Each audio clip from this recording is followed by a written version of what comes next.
Katanya yang berhubungan dengan bank haram. Bagaimana dengan donasi-donasi yang ditransfer lewat bank? Bagus pertanyaannya. Ini nyinggung mungkin. Pertama, kebetulan saya ingin memberitahukan di sini. Apakah semua jenis transaksi di bank itu haram? Maka jawabannya tidak. Jawabannya tidak. Salah satu yang tidak haram adalah transfer, hanya untuk memindahkan uang dari seseorang kepada orang lain. Ini tidak haram. Apa sisi haramnya? Apa sisi haramnya? Tidak ada, karena hanya sekedar transfer. Haramnya bank dilihat dari sisi mana? Dilihat dari sisi satu, terjadi riba saat berhutang, tambahan saat berhutang. Yang kedua, terjadi tambahan atas keterlambatan saat berhutang. Itu yang diharamkan. Dan beberapa transaksi lain yang di dalamnya terdapat riba. Adapun transfer maka dia tidak haram. Bukan semua yang berkaitan dengan bank haram. Seperti misalkan ada orang memakai kartu debit, maka itu duit dia mungkin karena banyak uangnya, kemudian kalau seandainya dia disimpan di rumah itu mengakibatkan berbahaya untuk dirinya dan keluarganya, maka dia simpan di bank.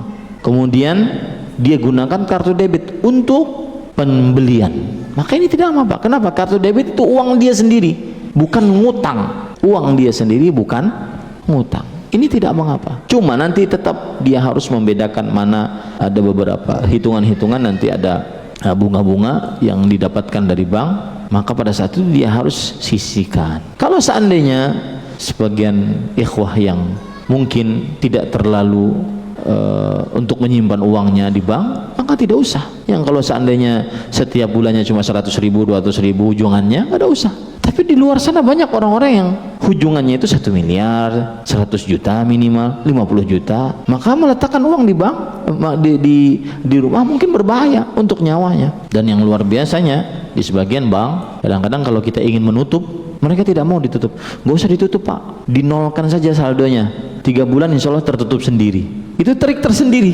Tidak semua transaksi yang terjadi di bank itu diharamkan. Tetapi meskipun demikian kita sarankan lebih utama memang tanpa melalui itu. Tetapi tidak ada cara yang bisa kita lakukan di zaman sekarang kecuali dengan transfer seperti itu. Dan tujuannya untuk transfer saja maka diperbolehkan.